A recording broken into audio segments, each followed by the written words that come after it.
Hey gang, Kai and Ted with you today. Hey, we want to take this opportunity to show you the features of the Scout Hammock Combi.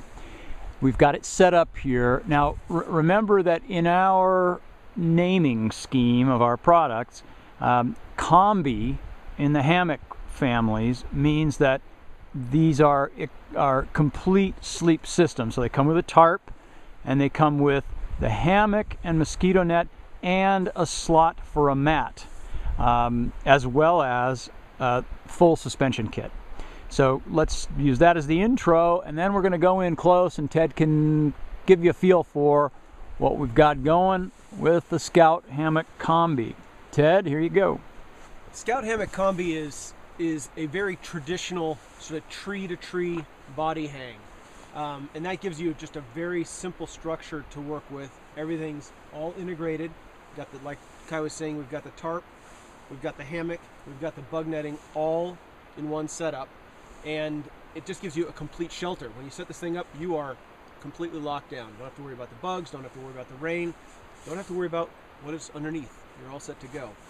But the Scout Hammock Combi, although it's a very classic architecture, has a whole bunch of features in it that really make it user-friendly when you're out in the field. And that's why, well, it's classic Exped. That's what we do. And I want to start out with the suspension system. We've shown videos about how to set this up, but basically, along with the webbing that wraps around the tree at the top, we run this down into the button cord or slit cord that you can see the elastic right here is notched through. And those button holes right there basically give me an infinite range of adjustment all the way down the cord, and give you also the ability to pitch it between a really far span on the trees.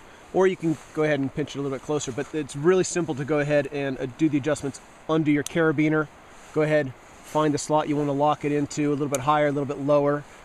Easy to adjust on both sides. So you've got the split cord or slit cord on either side, with a webbing that wraps around the tree, keeps things safe. Then you go ahead with what we call the drip clip carabiner system, and that's a pretty important feature. Obviously, if I run my hand all the way to the top, you can see that any cordage that's on the outside might collect rain, and as the rain moves down this particular cord, hopefully some of it drips off already, but if it hits the carabiner, it has an opportunity to drip off, but it also has the gasket right here to keep any water from actually hitting the hammock itself, so it keeps you all dry and intact.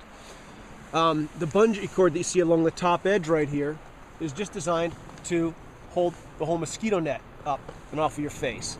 You don't have to have it, you can unclip it very easily. The reason we use bungee on that is that if I actually want to sit in this and camp, not in the shelter, but just sit in the camp, I can take the whole thing and just sit on top of it without it destroying anything. Or let it go and it pops everything back up. One of the things that happens on the mosquito netting, if you want to get a little more volume so that when you're inside you've got more fit space, just grab yourself a twig or a stick or you can grab a trekking pole. And you'll notice that these black bands that are right down here are basically set up so you could either tie an anchor out to something if you weren't using the tarp, or you can also go ahead and take a stick. It's got a sleeve in all three positions. I'm going to just take that and slide that right on in there. That way I'm not carrying the weight of a pole or anything like that. I can just use whatever's around. And you can see it gives you dramatically more volume on the inside. I could put another one up here at the head area.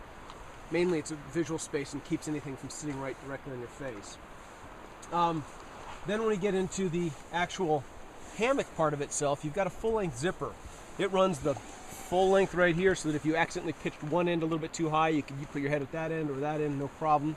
It's a double slider zipper. But it opens it up to the inside, and most people don't use hammocks with a mat. We like you to use a hammock with a mat, mainly because it gives you insulation from the bottom. And in temperatures like today, a cold night, you're going to definitely want to have a mat to give you some insulation underneath. And most people that have tried using mats on the inside of hammocks find that they're constantly wrestling with that hammock moving around. But we incorporate a sleeve on the inside that allows you to go ahead and slide the mat right on inside right there. So now I've got insulation underneath. Slide that, and I don't have to jockey with that thing all night long. It's right in place. And I've got sleeping bag already set to go. I can go ahead and, with the reflective cords on the zipper, slide that slider to wherever I want to, and now I'm locked in. Don't have to worry about the bugs at all. It's a really slick system. If I wasn't using a mat, I could take clothing extra clothing that I might have, shove that underneath. Shoot, I could even stuff leaves in there. Anything you want to. The double layer bottom also prevents bugs from biting through if you're using it in more tropical conditions where you don't need the added insulation. So, really slick system for keeping you well insulated on the bottom. Put the mat on the inside, bug netting over the top, and a very full coverage tarp. Right now I have the tarp set up in a fairly spread out configuration, but you could also, if the wind was blowing a little bit and you want a little bit tighter, you could draw it down a little bit more, or you could just pitch it down lower. I like to have it a little bit higher so I can stand underneath it. It's really comfortable that way. I do want to show you on the tarp itself, all the seams, if I point over here, all the seams are fully taped. So you're totally waterproof fabric, waterproof seams, don't have to worry about water coming through there. But pitching a tarp over your hammock is oftentimes a big challenge for people, and I just want to point out Exped's line tensioning mechanisms. I'm going to go ahead and slack this off just a little bit so you can see what's going on here. We use a line lock tensioner at the top, and at the other far end, I'm going to grab it over here. This is something we use on all Exped tarps. We use something called the claw. It's a claw hook, and I can wrap that around anything that I find out there, a stake, a tree, whatever else, and I can go ahead and just take it and snap it into place, just like that. Slip it around the tree, no knots tied. Then I come right back to the tarp. I grab the tensioner, and I'm going to go ahead and cinch that right past Kai's head. Just lock that in. I get a really tight tarp, get a really tight pitch, no knots, and I'm set to go. That's the Scout Hammock Combi. It's one of my favorite hammocks just because of the versatility. I like using a real traditional style hammock, and I should also make one other note for people that are really, really tall. This has an incredible amount of length. You've got almost 7 feet worth of length there to work with no tension on the head or the foot area, so it's a really, really comfortable hammock to hang in. Have a good night. Enjoy your hang.